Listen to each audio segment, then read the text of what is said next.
Hello students, welcome to Meenakshi Gupta Physics classes. This is Meenakshi Gupta, Physics teacher.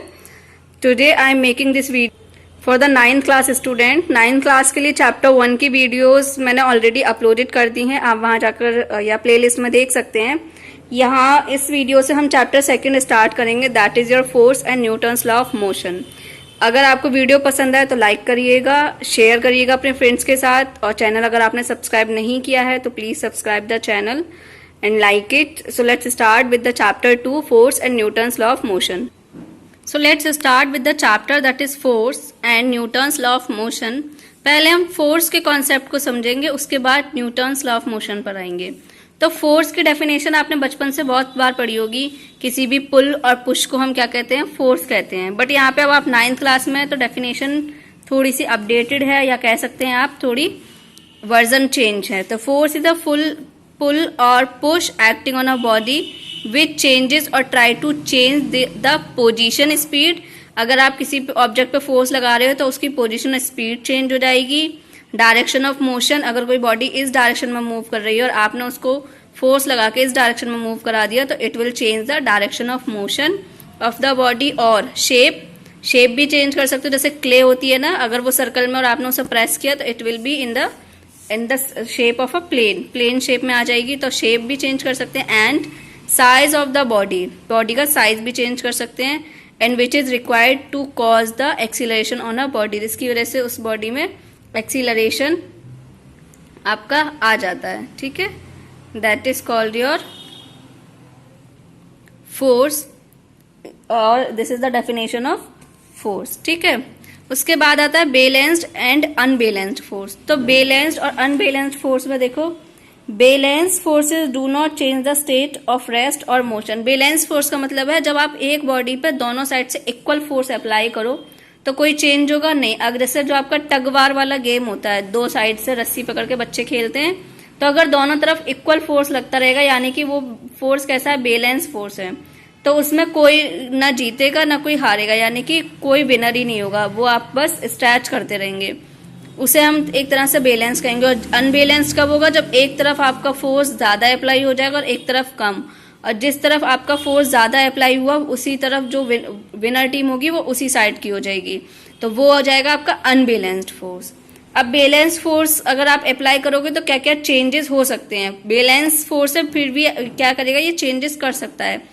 तो balance force do not change the state of rest और motion, कोई भी उसकी condition को change नहीं करेगा।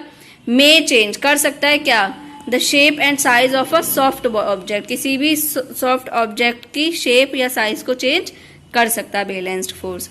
Unbalance देखिए, unbalance force changes the position of stationary body to motion. अगर कोई ऑब्जेक्ट रखा हुआ है, मोशन पे नहीं है, रेस्ट पे, तो आप उसे मोशन में ला सकते हैं। Unbalanced force change the position of motion to stationary। तो unbalanced force changes the position of motion to stationary। अगर कोई मोशन में है तो उसको स्टेशनरी कर सकते हैं, यानी कि कोई ऑब्जेक्ट जो मूव करती हुई आ रही है, यानी कि बॉल अगर कोई रोटेट करती हुई आ रही है तो you can stop that ball. First में अगर कोई बॉल स्टॉप है तो आप उसे किक करके मोशन में ला सकते हैं।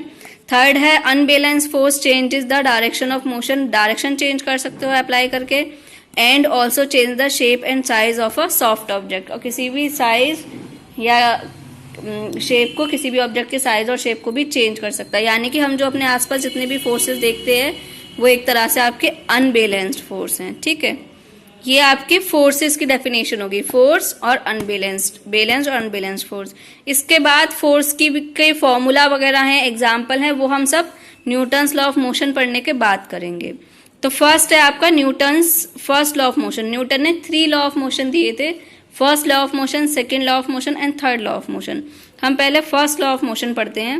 उन्होंने फर्स्ट लॉ ऑफ मोशन में कहा कि every body continues its states और रेस्ट और of uniform motion in a straight line unless it is compelled by some external force to change that state. यानी कि कोई भी ऑब्जेक्ट आपका अगर रेस्ट पर है तो it will be on rest, and अगर कोई मोशन पे है तो it will be on motion till कोई भी एक्सटर्नल फोर्स उस पर अप्लाई नहीं किया जाए। जैसे आपका जो बुक है वो आपकी बुक टेबल पर ही रखी रहेगी जब तक आप उस पर फोर्स लगा के उसको लिफ्ट अप नहीं करेंगे, ठीक है ना। ये आपका क्या कहते हैं, first Newton's law of motion था। सिमिलरली अगर कोई ऑब्जेक्ट मूव कर रहा है तो जब तक आप उस पर कोई फोर्स लगाकर उसे स्टॉप नहीं करेंगे, इट विल नॉट स्टॉप और it will take time to stop. ठीक है, ये हो गया आपका Newton's first law of motion कि जो बॉडी जिस कंडीशन में है, it will remain in that condition till there is a no external force applied on it. Newton's first law of motion is appropriately called the law of inertia, called the law of inertia. इसे inertia का law भी कहते हैं, या inertia, या Newton's first law of motion is also called the law of inertia, या inertia law भी कह सकते हैं, कॉल्ड लॉ ऑफ इनर्शिया। क्यों कहते हैं वो मैं अभी बताती हूँ इनर्शिया को डिफाइन करके। तो देखिए इनर्शिया क्या है, inertia is a resistance to change. जैसे कोई भी बॉडी जो मूव हम जिसको करा रहे हैं वो मूव करना नहीं चाहती, वो उसकी खुद की प्रॉपर्टी है ऑब्जेक्ट की कि I don't want to move. जब तक आपने एक्सटर्नल फोर्स नहीं लगाया वो बॉडी मूव नहीं करेगी। तो वो एक inertia is the resistance to a change. Resistance का मतलब होता है रोकना या किसी चीज का अपोज करना। तो वो क्या, इनर्शिया जो है वो प्रॉपर्टी ऑफ द ऑब्जेक्ट है जो अपने आप से चेंज होना नहीं चाहती। 3 तरह की इनर्शियाज होते हैं, पहला है रेस्ट, सेकंड मोशन और थर्ड है डायरेक्शन। रेस्ट देखो, inertia of rest, the resistance of a body to change its state of rest is called inertia of rest. Resistance of a body to change its state of rest, यानी कि rest पर है तो वो change होना नहीं चाहती है, वो रेस्ट पर ही रहना चाहती है, वो मोशन में आना नहीं चाहती। तब हम उसको क्या कहेंगे, क्या कहते हैं, इनर्शिया ऑफ रेस्ट कहेंगे। जैसे एग्जाम्पल देख लो आप कि when a train suddenly starts the passenger sitting inside tends to fall backward. यानी कि जब ट्रेन थी वो सडनली स्टार्ट हुई तो क्या हुआ, जो हमारी बॉडी, जो पैसेंजर बैठा हुआ था उसकी जो बॉडी थी लोअर पार्ट, उसने तो स्टार्ट कर दिया मूविंग क्योंकि वो ट्रेन के टच में, लेकिन जो अपर पार्ट है वो मूव नहीं कर रही। तो क्या होता है, इसकी वजह से हमारी जो ऊपर की बॉडी है यानी कि above body of the passenger है वो आगे की तरफ फॉल हो जाती है जिस डायरेक्शन में आपकी ट्रेन या बस या कार चलना शुरू होती है। ठीक है, ऐसे ही जब आप बुलेट फायर करोगे या when we shake the branch of mango tree, तो क्या होता है, मैंगो ट्रीज जो होते हैं वो गिर जाते हैं। क्यों, क्योंकि वो फॉल डाउन इसलिए हो जाते हैं because due to shaking the branches comes into motion. लेकिन इनर्शिया जो मैंगो का होता है, हमने शेक किया था ब्रांचेस को, लेकिन मैंगो क्या थे, वो तो अपनी इनर्शिया पे थे, रेस्ट पे, कि हमें मूव नहीं होना। तो वो जैसे ही इनर्शिया की वजह से मैंगो जो होंगे वो कंटिन्यू उस पर रेस्ट पे रहेंगे और उसके बाद क्या करेंगे, वो डिटैच्ड हो जाएंगे यानी कि हट जाएंगे, वहां से गिर जाएंगे। ठीक है, ऐसे ही कारपेट पे जब आप किसी स्टिक से उसके मारते हैं तो उसकी डस्ट निकलती है, इसीलिए ये सब इनर्शिया ऑफ रेस्ट के एग्जाम्पल हैं। नेक्स्ट है inertia of motion, the resistance of the body to change its state of motion is called inertia of motion. अब इसमें भी जब बस सडनली स्टॉप होती है तो क्या होता है, बस तो स्टॉप हो जाती है लेकिन आपकी बॉडी क्या है, वो तो मोशन में थी कंटिन्यूअस। तो जब वो बस सडनली स्टॉप होगी तो आप क्या कहते हैं, फिर से आप आगे की तरफ या पीछे की तरफ गिर सकते हैं। जैसे मेट्रोज में बहुत होता है, अगर सडनली मेट्रो में ब्रेक लग जाए तो बहुत लोग गिर जाते हैं तुरंत, और स्पेस तो वैसे भी नहीं होता तो एक दूसरे के ऊपर ही गिरे होते हैं मेट्रोज में, है ना। तो वो सब इनर्शिया ऑफ मोशन की वजह से होता है। Similarly inertia of direction, the resistance of the body to change its direction of motion is called inertia of direction. जैसे आपका जो मड फ्रॉम द व्हील्स होती है of a moving vehicle flies off tangentially, जो क्या होता है वो अपने डायरेक्शन में, जिस डायरेक्शन में आपका ऑब्जेक्ट मूव कर रहा था उसी डायरेक्शन में वो गिरने की कोशिश करते हैं। ऐसे ही when a fast moving bus negotiate a curve on the road, जैसे कोई बस या आप भी बाइक वगैरह कोई एकदम अचानक टर्न करो तो आप क्या करोगे, लीन हो जाओगे। जिस डायरेक्शन में उसने टर्न किया उसी डायरेक्शन में आप लीन यानी कि गिरने लगोगे। कर्व्ड रोड, जैसे this is due to the tendency of the passenger to continue to move a straight line. हमारी जो बॉडी या पैसेंजर की जो बॉडी थी बस में वो क्या थी, स्ट्रेट जाने की थी, और सडनली बस ने क्या किया, टर्न लिया। तो अब बॉडी तो हमारी स्ट्रेट जाना चाह रही है लेकिन बस ने क्या किया, टर्न ले लिया।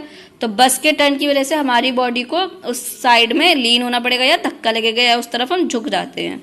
ठीक है, फिर आता है आपका momentum. Momentum is the different, एक टॉपिक है जो आपको मास और वेलोसिटी में रिलेशन बताता है किसी भी ऑब्जेक्ट, मूविंग ऑब्जेक्ट में। तो momentum of a body, it is defined as the total quantity of motion contained in a body and is measured as the product of mass of the body and its velocity. Normally आप इसे समझ सकते हो कि P equal to M V, momentum को represent करते हैं P से और इसका फॉर्मूला होता है m और v, where m is the mass of the object and v is the velocity of the object.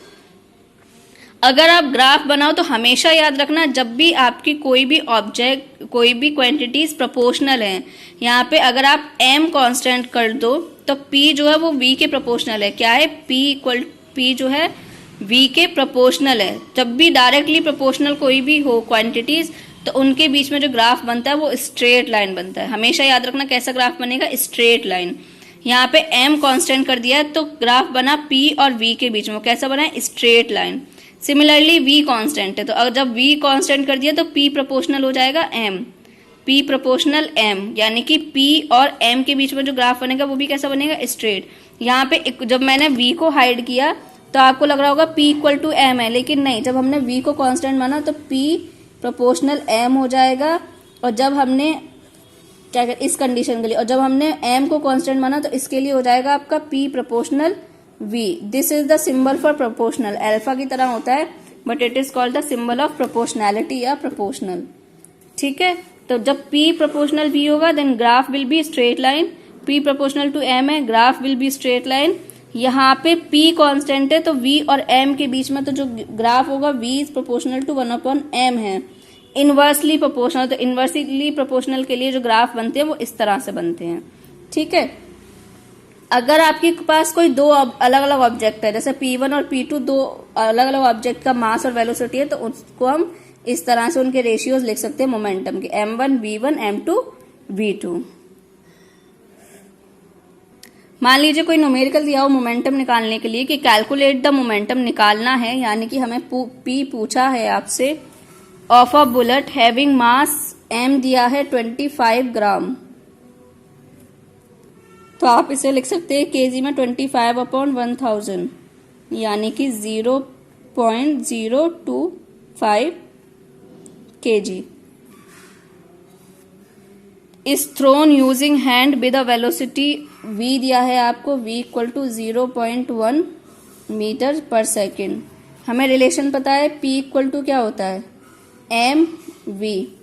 m हो गया आपका 0.025 इंटू v कितना था?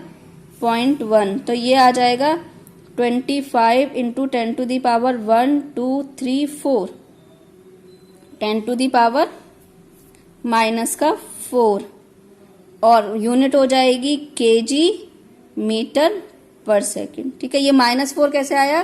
क्योंकि मैंने यहां से सारे पॉइंट जो थे वो -4 की तरफ कर दिए। ठीक, इस तरह से ये अगर आपको नहीं समझ में आया तो आप मुझे बता देना, मैं एक्सप्लेन कर दूंगी। वैसे ये आपने सीखा होगा, नहीं है तो मैं आपको एक्सप्लेन कर दूंगी 10 टू दी पावर -4 कैसे लिखा है। आप इसको ऐसे भी लिख सकते हो, आप इसे 0.0025 केजी मीटर पर सेकेंड। अगर ये ना समझ आए तो आप ऐसे लिख सकते हो, ये भी आपका आंसर हो जाएगा। ठीक है, अगर वीडियो पसंद आई हो तो लाइक करना, अपने फ्रेंड्स के साथ शेयर करना, लिंक को सब्सक्राइब करना चैनल अगर आपने नहीं किया है तो, और जो भी करेक्शन डाउट जो भी आपको लगे प्लीज कमेंट बॉक्स में या मुझे बता देना। इसके नोट्स में आपको मेरा एक पेज है इंस्टाग्राम पे, मीनाक्षी गुप्ता फिजिक्स क्लासेस करके आप सर्च कर सकते हैं, वहां आपको इसके नोट्स भी मिल जाएंगे एज इट इज रिटन। ठीक है, थैंक यू सो मच।